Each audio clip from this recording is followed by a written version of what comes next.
Hello guys and welcome to How to Socials. In this video I'm going to show you how to delete your calendar events on your iPhone. So let's start. First, open the calendar app on your iPhone. If you haven't opened your calendar app on your iPhone before, then you have to know that this is your calendar app interface.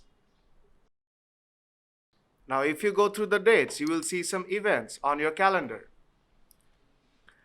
And here you can see that on this date I have already created an event. And the event will go on all day.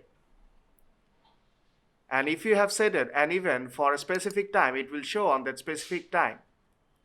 Now tap on the event name to see all the information about that event. And at the bottom of the screen, you will see the delete event option. If you want to delete your event, then tap on that. Then tap on delete event.